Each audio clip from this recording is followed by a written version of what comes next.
Chapter 36. A few minutes later, Dan came down to join Chippewa and Gustavo at the breakfast table. He smiled as he sat down. "Good morning," he said, his attitude somewhat subdued. "Good morning, Dan," Chippewa and Gustavo replied in unison. "Did you have a good night?" Chippewa asked. "Not that great, no," Dan answered, taking a pancake and putting it on his plate. "I couldn't sleep, and I came down to read some more of my book." "Why did you do that for?" Gustavo interposed after swallowing a mouthful. "Because," Dan turned his face to Chippewa, "you said my timing was my own when it came to read my book." He poured some maple syrup on the pancake. "I did say that, Dan, but what you had forgotten is that I suggested you choose the timing beforehand." "And why's that?" "Simply because I'm here to make your dream come true. If you ran ahead of me and encountered problems, I wouldn't be able to help you or remind you of what you had learned. Besides, you and your family are deemed to take this trip together, in my company and that of Gustavo. This is not a solo flight, Dan." Chippewa was visibly displeased. He got up and brought the coffee pot to the table. "But for now, have breakfast. We'll talk about this later." A half an hour later, Chippewa had regained his seat by the fireplace while Dan and Gustavo had plopped down on the sofa. Dan stared at his book on the coffee table but didn't dare touch it. He raised his gaze to Chippewa. "Could we forget what happened last night and get on with it?" "Why?" Chippewa asked. "Is it because you truly want to get to the end of the chapter sooner than later, or is it because you're afraid of what I have to say about the risks you've taken?" "What risks are you talking about?" Dan's tone was far more amicable. "By opening the book and, I'm sure, finding blank pages facing you, you've responded to evil's tease." "I didn't see any evil in wanting to progress a little faster than we've been doing," Dan argued. "Hold on a little minute, Dan," Gustavo interposed. "Chippewa here is trying to help you accomplish what you couldn't do on your own." Dan stood up and started pacing the length of the lounge room. "I'm sorry, Gustavo, but I've been doing things on my own since I was a teenager, and all these tools, I've used them all. Successfully, I might add." "Yes, perhaps you have. There's no perhaps about it, Chippewa. I've earned my keep without any help. So what's the big deal about reading these paragraphs?" Dan stopped and pointed at the book. "They're just rehashing old stuff." He paused long enough to regain his seat beside Gustavo. "I need to learn what I don't know rather than retrace my steps." "Okay, Dan, you've made your point. Now would you be able to open your book to the next page, or would you rather I leave you alone to return to Key West?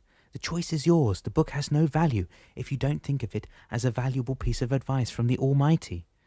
Okay, I'll read the next paragraph and the next, as long as I can see that I'm learning something that I didn't know already. "Belligerence and aggressiveness have no place in your behavior when it comes to building a future for you and your family, Dan," Chippewa said almost inaudibly. "You have been given an extraordinary opportunity, and you seem to forget that it can be taken from you as easily as it has been given." Arms crossed over his chest, Dan seemed unwilling to abide by Chippewa's counselling words. "Yes, I'm sure I've been given a great opportunity, and I thank the Lord for it, but rehashing what I've known about my behaviour for years to me amounts to a waste of time." "Wow, let's see if the next paragraph is new to you, shall we?" Chippewa suggested. "Okay," Dan replied, extending both hands to take his book. As he put it on his lap, he noticed the latch was closed once again. "What the?" he practically yelled. "Why is it closed again?" "Perhaps it is because the respect that is due to its author has abandoned you, Dan." "Who says I've lost my respect for the Lord?" Dan looked from Chippewa to Gustavo. The latter shook his head. "You know, Dan, I don't know what's bitten you during the night, but you really are going crazy if you think that God is going to let you go one step further before you correct that attitude of yours." "Thanks for the sermon, Gustavo. That's all I needed right now," Dan shouted, slamming the book back on the coffee table. "All right, that's it," Chippewa said, getting up. "I think I'll tell Damianos that I can't go any further with you, so he could let you return to your family and resume your life in 2013. Suddenly Dan's face paled. Okay, he blurted, jumping to his feet. "I'm sorry, Chippewa," and grabbing his arm. "I don't know what got into me, but I couldn't get rid of my anger just now." "That's what anger does, Dan. It grows in you and invades the farthest recesses of your mind until you go insane." "How can I reopen the book now?" Dan pleaded, not letting go of Chippewa's arm. He looked down to Dan's grip. "Okay, let go, please." "Okay, I'm sorry, I didn't mean..." Dan looked abashed. "Right, perhaps now we can sit down and open the book again." Chippewa took the little key out of his shirt pocket and showed it to Dan. "You'll need this." Dan smiled and took the key from the dream maker. He nodded. "Thanks. And again, I'm sorry." As soon as he returned to the sofa, Dan sat down and grabbed the book hurriedly under Gustavo's approving gaze. He opened it and turned to the next page. When he started reading the first line, Dan was surprised. This is what we've been talking about. That's amazing. And why don't you read it aloud for us, Dan? Chippewa said, a broad grin appearing on his lips. Every man experiences anger and belligerence at one point in his life. These character traits demand control and sufficient love to be tamed. Anger is often born of offensive and opposite behavior on the part of an enemy. Amiability and understanding are the weapons you will need to use against rising anger, irritation, or adversity. You have already acquired tools that will combat the nefarious effects of anger. Amiability is another tool that you will need to use in your future. However, never forget that amiability of character is by no means debasing or demeaning. You should stand tall and proud of your accomplishments. Daniel was first up the next morning. He looked around him. Everyone was still asleep. He crept into the bathroom quietly, took a shower, and slipped into his swimming trunks.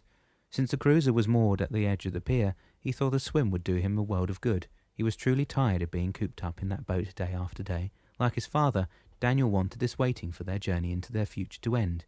He knew he couldn't leave the company of his family right now in case Damianos would come up and say that his dad was ready to make a start. When he was ready, Daniel made his way to the forward deck and dove into the ocean.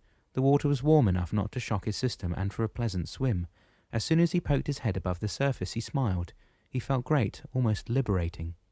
He began swimming toward the mouth of the marina and stopped for a moment before continuing toward the next beach. Midway to his destination, a cramp tackled his calf. He swore but remained calm, lay on his back for a while until he felt his muscles relax a little. I should have done some warm-up exercises before diving in, he thought, as he looked around him. Suddenly he heard the roar of an engine. A hawse board was coming straight for him. He didn't take time to think and dove below the surface as far as he could before the boat passed over him at full throttle. A few seconds later he swam upward until his head emerged above the water, just in time to see the water skier barreling down in his direction. He wasn't fast enough though. The water skier clipped his shoulder and took a tumble into the waves. Daniel lost his bearings for a moment but soon realized that he was bleeding. As he turned around, he saw the man try to take his water skis off his feet without much success. However, somehow the force of the impact had jammed the mechanism. Daniel didn't hesitate. He swam to his aid and brought the man's head above water at the same time as the boat came back to the scene and the engine was switched off. "What the heck happened?" the fellow on the boat asked, looking at both young men in the water. "It's okay, Dad. I'm okay. Thanks to this guy. The name's Daniel Politano." He put a hand on his shoulder. "But you're bleeding," the father said, coming to the side of the boat. "Come on, up here." He grabbed Daniel's able arm and hoisted him aboard. "Okay, Eric, let's get the ropes back in," he added, helping his son over the edge of the horse board. "I'm Adam Johnson." He paused. "What happened?" he repeated, looking at Daniel's shoulder. "Pleased to meet you, sir." Again, he shot a glance at his injury. "It hurts like hell," he thought. "I had a cramp and I didn't notice you until you were practically over me." Daniel looked down. He was feeling faint. "And when I came up, I didn't see Eric until it was too late. Sorry." "Don't you think twice about it, Daniel. Let's get you back to wherever you came from. But first, let's get you patched up, okay?" Eric had taken the water ski off his foot by then. "Here, Dad," he said, handing the man a first aid box. Once he had bandaged Daniel's arm, the man asked, "Where's your boat, or did you come from the beach?" "We're moored at the end of the pier at the edge of the marina, sir." "Right, let's get you back then." He regained his seat at the wheel and started the engine. When Malou got up, she immediately noticed Daniel's absence. She grabbed her robe from the foot of the bed, put it on, and trotted to the forward cabin, expecting her son to be sitting at the kitchen table. Seeing no one around, she climbed the stairs to the upper deck and again saw no one. Panicking a little, she retraced her steps and went to wake Stefano. "Oh, hi, Mum. What are you doing up so early?" Father had shaken him awake. "Where's Daniel?" "What?" Stefano said, jutting his chin to the next bunk. "I don't know. He slipped out of the bed and stood up. Have you looked up on deck?" Malou was visibly anxious. "Why do you think I'm asking you? Of course I've been upstairs. He's nowhere to be found." She gathered the collar of her robe with trembling hands. Stefano turned toward the forward cabin. Upon reaching the kitchen, he swung on his heels to face his mother. "Where is Damianos?" "I haven't seen him either." Malou clasped her hand around her son's wrist. "What's going on here, Stefano?" "I haven't a clue, Mum, but let's get up on deck. Maybe Daniel went to the marina shop." "But nothing's open at this hour," Malou argued, following Stefano up the steps. "Where are you guys going?" they heard Gabby ask from behind them. "Where's Daniel?" "That's what we're trying to find out, sis," Stefano replied as soon as Gabby joined them. "Do you think you could have gone for a swim?" Gabby suggested. Clad only of jeans, shorts and a faded t-shirt, she looked over the railing into the water. "If he did, he'll be back soon," Stefano said. But what bothers me most is Damianos' absence.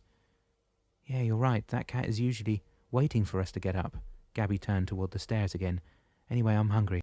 I'll get breakfast going. When Adam Johnson slowed the horseboard down toward the pier, where Daniel had told him the cruiser was moored, there was no boat or yak in sight. Are you sure this is where your brother has moored the cruiser, son? Daniel's head bobbed up and down. Absolutely, sir. That's where it was an hour ago, anyway. He stood up from the bench and looked around. Their cruiser was definitely gone. What's your cruiser's name? Mr. Johnson asked. I think it's Salangi, Daniel replied, sitting down again. I don't understand. Okay, I'll get back to our spot, and then we'll go to the mariner's office to verify Salangi's location, Mr. Johnson said, already pushing the throttle in reverse and then turning the horseboard around.